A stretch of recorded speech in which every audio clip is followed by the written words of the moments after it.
And during the few moments that we have left, we want to have just an off-the-cuff chat between you and me, us.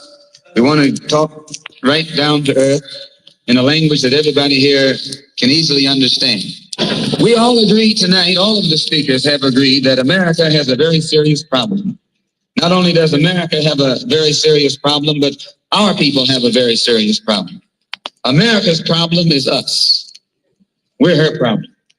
The only reason she has a problem is she doesn't want us here. And every time you look at yourself, be you black, brown, red, or yellow, a so-called Negro, you represent a person who poses such a serious problem for America because you're not wanted. Once you face this as a fact, then you can start plotting a course that will make you appear intelligent instead of unintelligent. What you and I need to do is learn to forget our differences. When we come together, we don't come together as Baptists or Methodists. You don't catch hell because you're a Baptist, and you don't catch hell because you're a Methodist. You don't catch hell because you're a Methodist or a Baptist. You don't catch hell because you're a Democrat or a Republican. You don't catch hell because you're a Mason or an elk. And you sure don't catch hell because you're an American, because if you was an American, you wouldn't catch no hell. You catch hell because you're a black man. You catch hell, all of us catch hell for the same reason. Okay. So it's Malcolm's birthday. I guess he's going to be 100 today. So you have a lot of people talking about Malcolm. And I come on here to talk about the fact that Malcolm described the Negro. In today's parlance, Negro was replaced with black.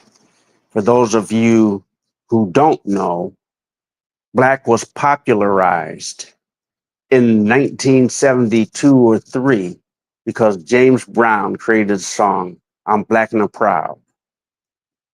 And that was right after the riots had occurred all over the country. Riots had occurred all over the country. So I come on here to say that, as you can see from the title of this stream, Malcolm and the MGM Creole mixed mulatto issue.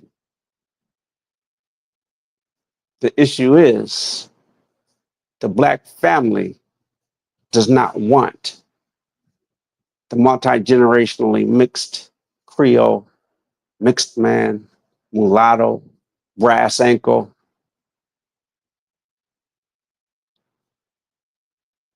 in your playing field. You have made it real clear that we can't speak up on black issues. We can't be part of this movement.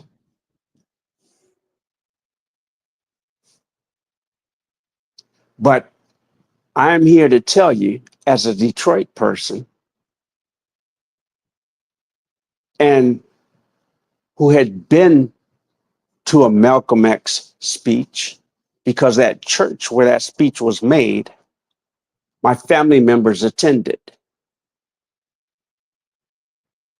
My family were making moves. They were very involved in front of the scenes and behind the scenes in Black empowerment. Come from a grandfather who controlled an area of the city. He was considered the bank. He funded a lot of people. Black churches wanted to create or build new churches. C.L. Franklin. Hustlers were on the street. He saw the potential in them, took them off the street, made them lawyers. My other grandfather was an AME minister,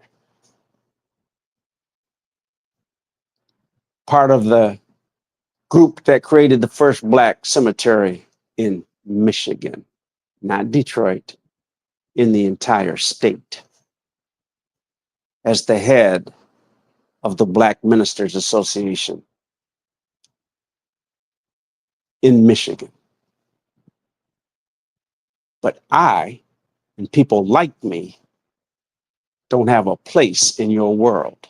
Not only that, but there have been people that have said Malcolm X in today's time couldn't speak. He doesn't speak for us. His mother isn't FBA. He can't speak for us. Can you imagine these young people, you young people, have no starting point.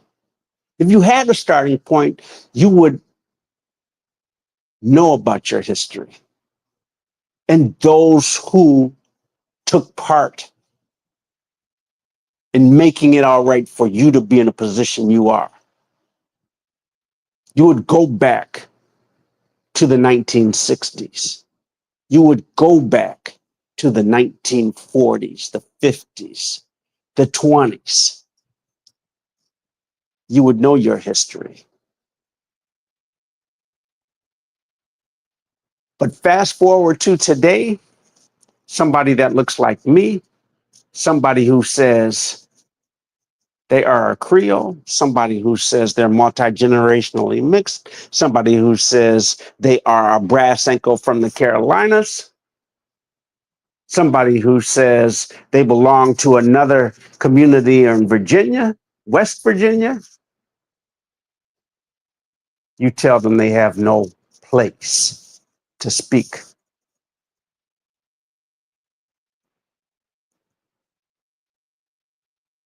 So what we're going to do now is, because all of you seem to have wanted to make alliances with everybody else, and you now allow other groups, you will make other groups higher than somebody that's a mixed person or a light-skinned person. Because those of us that are like me don't consider ourselves mixed. We go back hundreds of years. So we're not what you would say biracial. But you would call us every name in the book: cracker, Oreo, light bright. You would go back and you would do that. And where Malcolm wanted us to get together during this time, during 2025, you have made it very clear we're not in the family. There's a lady on today, Lady Boulay, told a Creole person, a Creole content creator, we don't need you. We never needed you. We don't want you over here. Let me be clear. For people like me, who have family lore going back before the Civil War,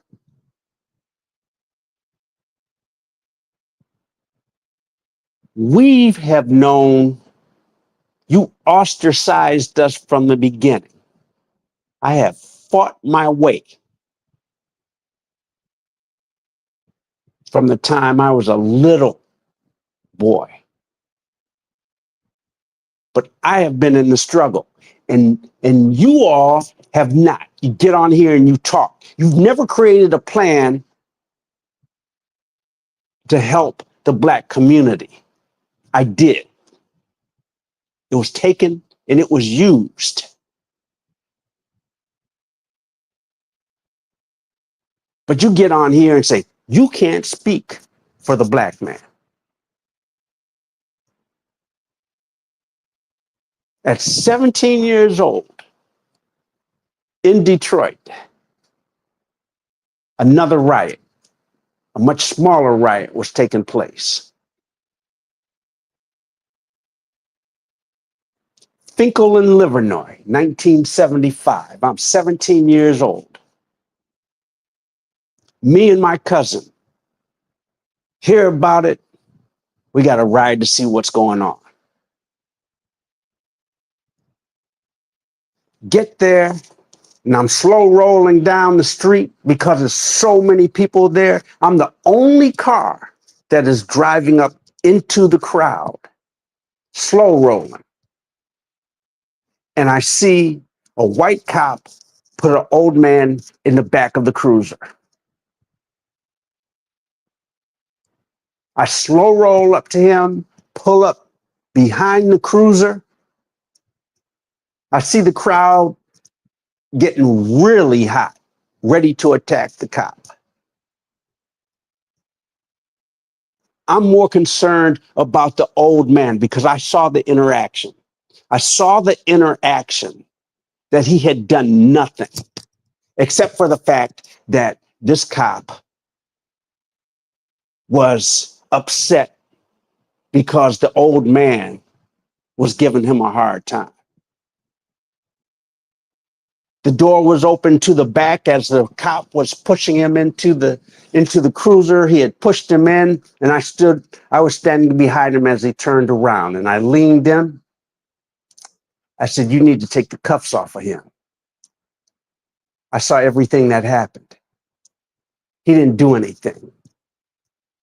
You need to take the cuffs off of him and let him out. He looked at me in surprise, and I said, "Furthermore, if you don't take the cuffs off of him, I don't think you're getting out of here." And he looked behind him and he saw the crowd.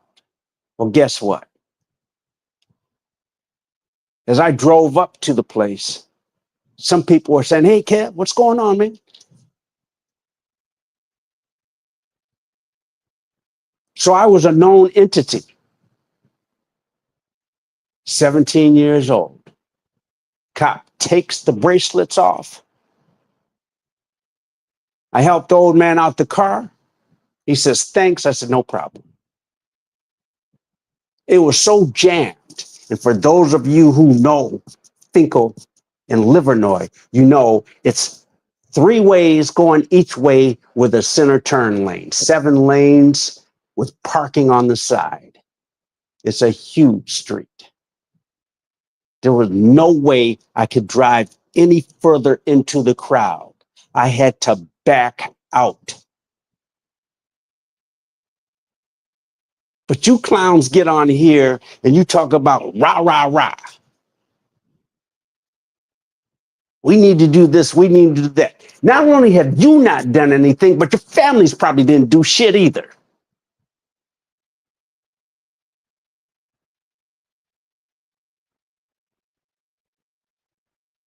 I've been there. That church where Malcolm was speaking, family there. Betty Shabazz, my mother's best friend growing up. They lived in the same neighborhood. They went to the same school, and they went to the same church. They walked together to school. They walked together to church. My grandfather and Amy and Minister was the AME church that my mother and Betty Shabazz went to as little girls. When I say little girls, 5, 6, 7, into high school, into young adulthood.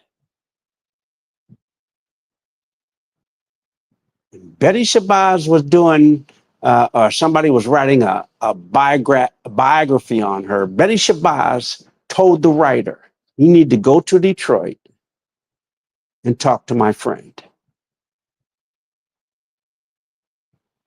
And she will give you information about our life in Detroit. She'll tell you some of the things that I have told you, etc." I happen to be there. This is when my mother was 70 years old, 70 plus. or something like that. She was up in age. I happened to be at the house. Opened the door. My mother says a writer's coming in from New York. Betty wants him to sit down and talk to me for her biography. Open the door. He walks in. It's just me and my mother. The young fella was shocked. You could see it written all over his face. Who are these white people?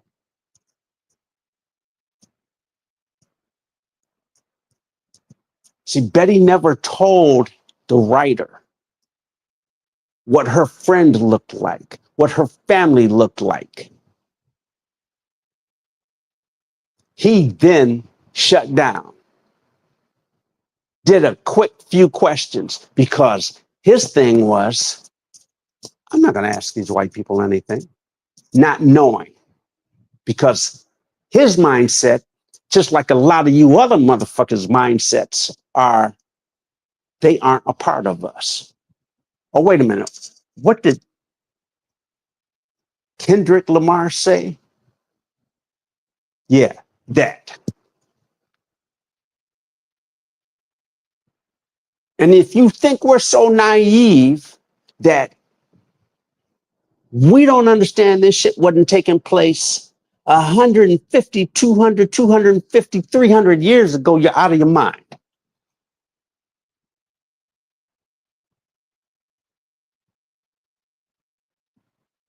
So I'm going to jump to how I've seen clowns making videos, current day, FBA, Black Hebrew, whatever the hell you call yourselves, Pan-Africans, talking about Malcolm can't speak for us. He's light, not even black. Clowns. That's your mindset of today.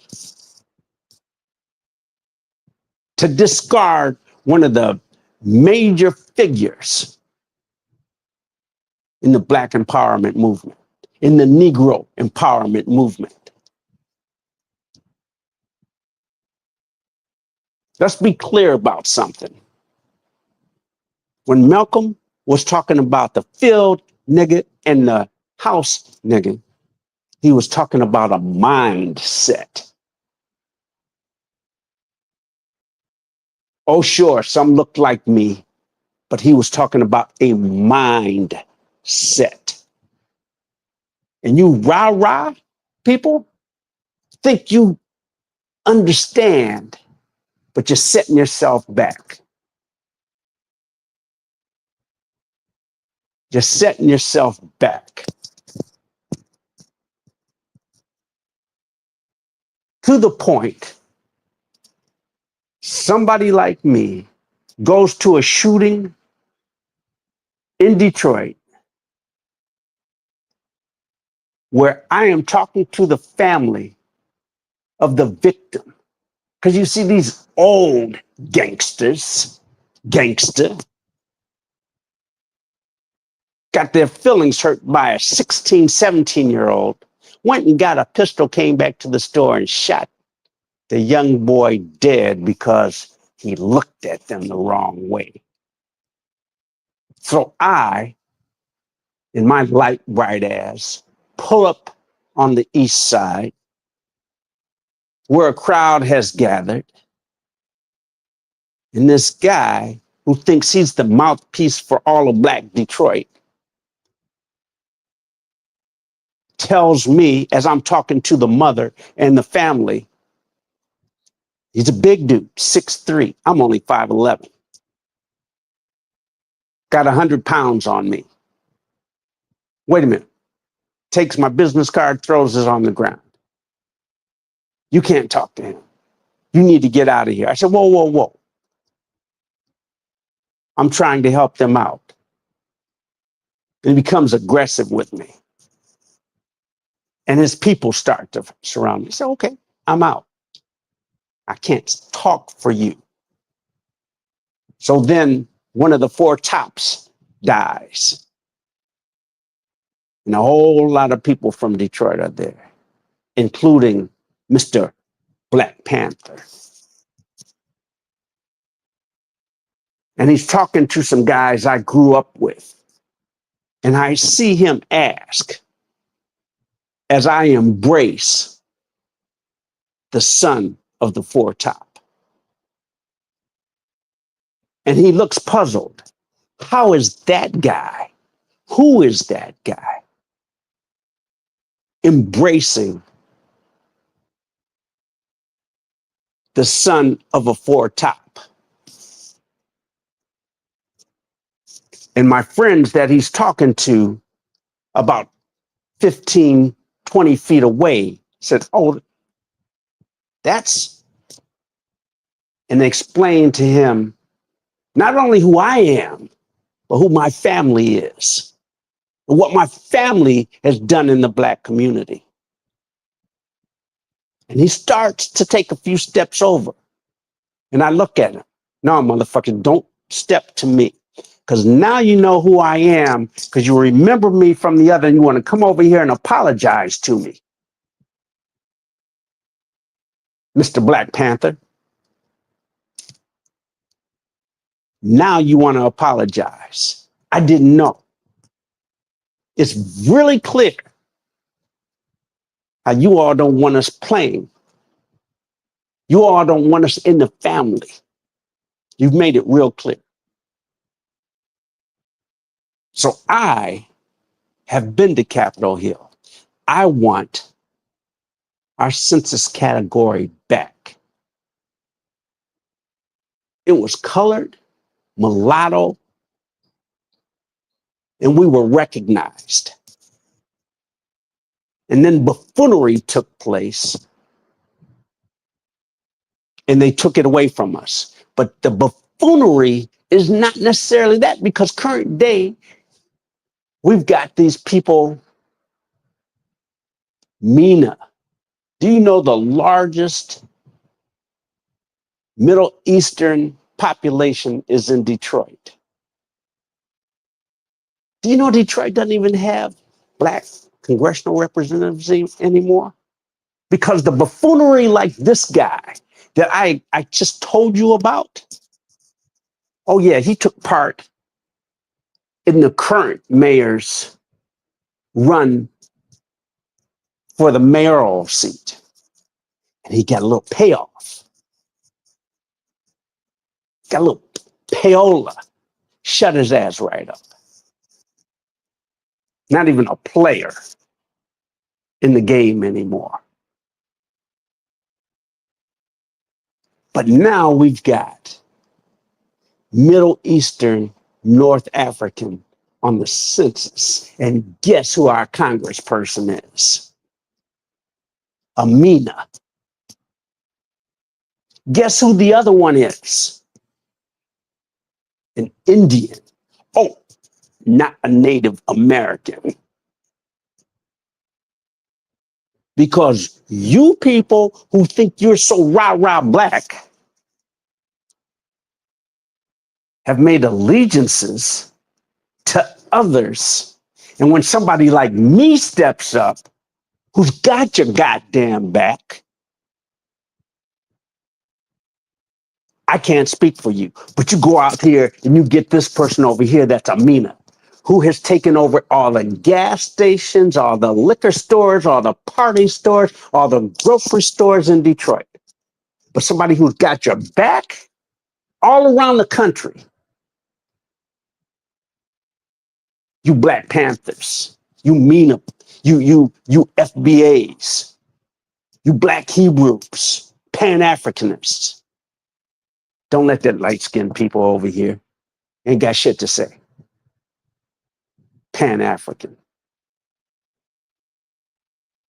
Don't even know your goddamn history. Don't know the fact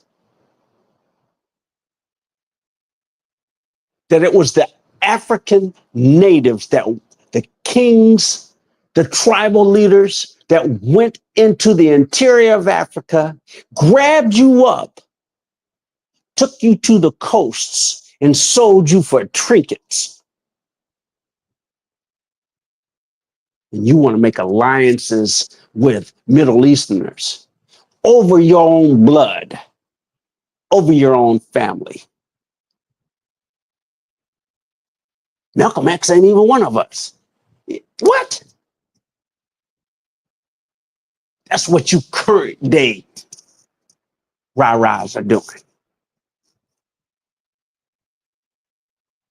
Pan-African. Now, you possibly heard on that clip that Malcolm wasn't talking about being an American. He thought that was idiotic for the Negro. Times have changed. You see, Black people in this country have been in America before it existed. And even after, at the Civil War point, after the population boom, we have been here before 90, 92, 93, 94% of the entire population. But you don't want to claim you're American. You want to say Pan-African. But you don't believe they're the ones that were complicit in this slavery, where Malcolm says our common denominator is we were all brought over on the ship. Obviously, some of us have some other blood running through us. Cousin.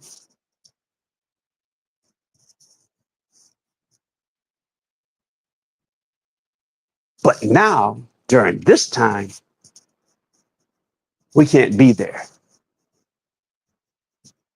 Now, I'll give you another example of what happened back in the 90s.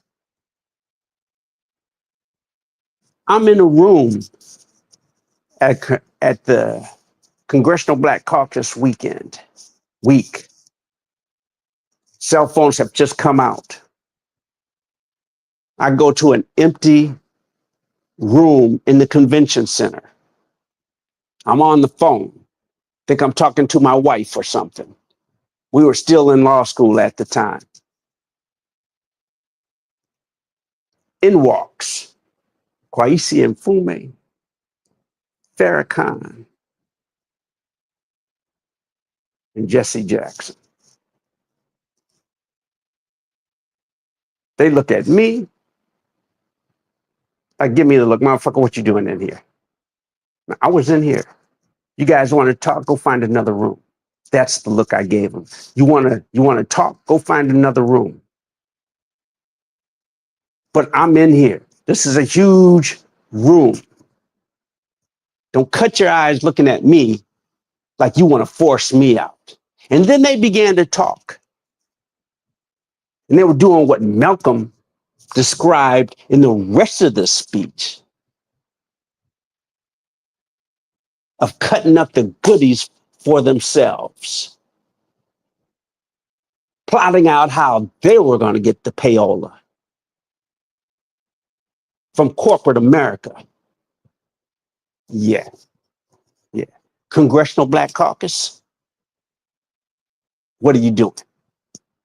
So let's talk about what's happening current day right now.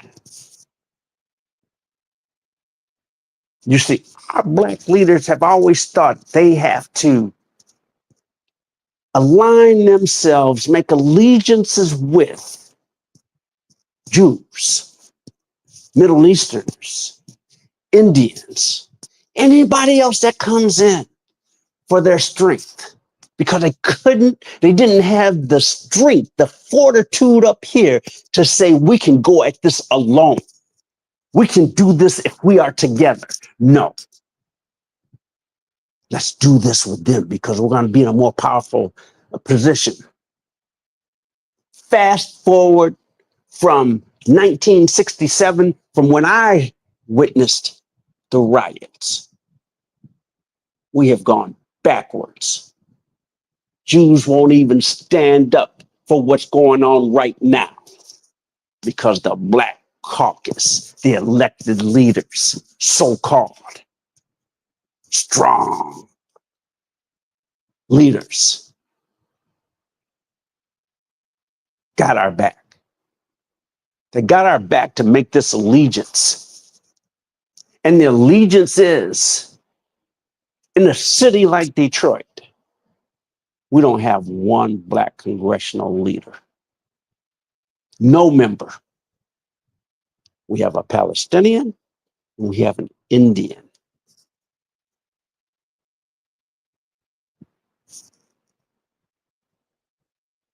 I'm going to make a few more statements with respect to the other thing that's going on here. Malcolm X described the Negro, whether you are Black, brown, red, or yellow.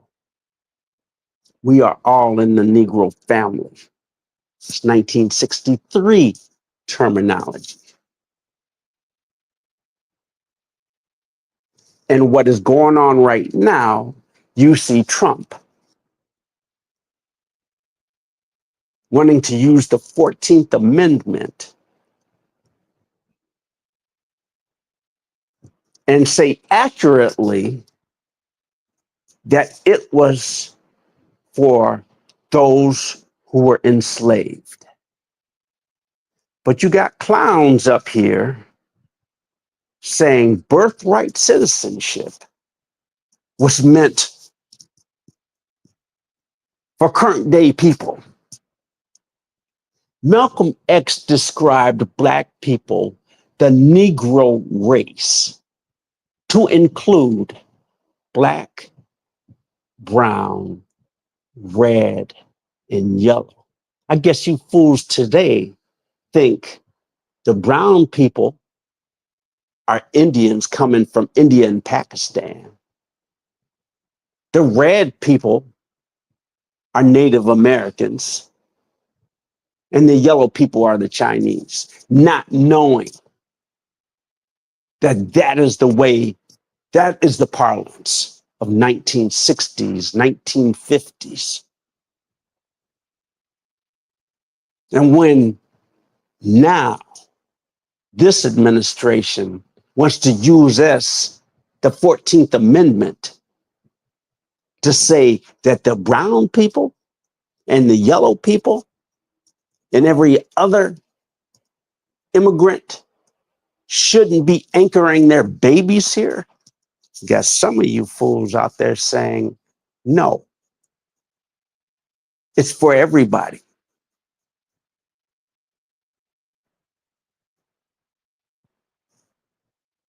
Fast forward or go forward from this 1963 speech to 1972 and 1973 when affirmative action was passed. Now considered DEI. We got to include everybody in that. Affirmative action was a corrective action for those who were in the country at that time who had been had discrimination practiced against them. Guess what? I'm old enough to know we didn't have a bunch of Mexicans coming up here. We didn't have a bunch of Caribbeans coming up here. We didn't have a bunch of South Americans. We didn't have a bunch of Indians. We didn't have a bunch of Arabs. We didn't have any immigrants in this country.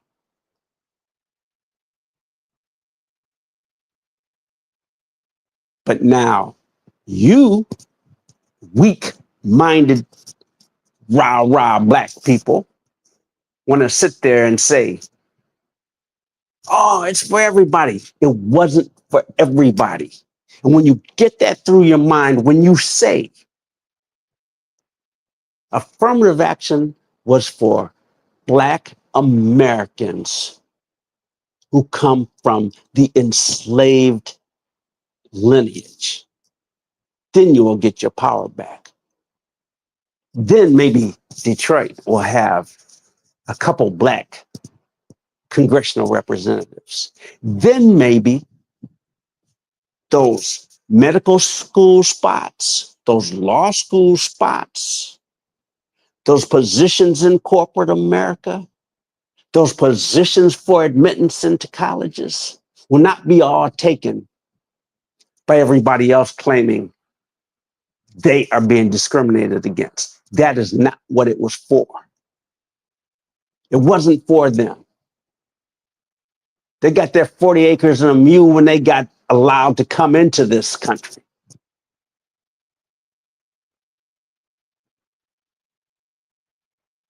You guys need to get a spine. That's what you need to do. So for me, in my light brights, my mulattoes, my Creoles, my multi-generationally mixed, my brass ankles, I will be fighting for us. And understand, cousins, that whatever we get, the family gets.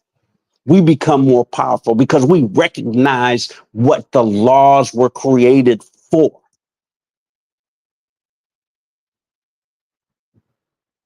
But I cannot let the younger generation come back. It's just a bullying tactic. It's never going to change. But it's a bullying tactic from the time you hit the schoolyard to the time you're walking the streets, to the time you get into high school and college, from the time you hit the professional ranks, by the time you're in your job, he ain't black enough.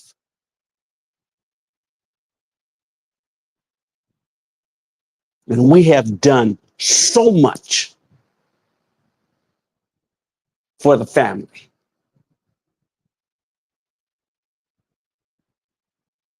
But you don't want us in the family. Like the woman said this morning, we don't need you, Lady Boulay said. Creoles, this Creole person said, they're trying to run away from their blackness. Bullshit.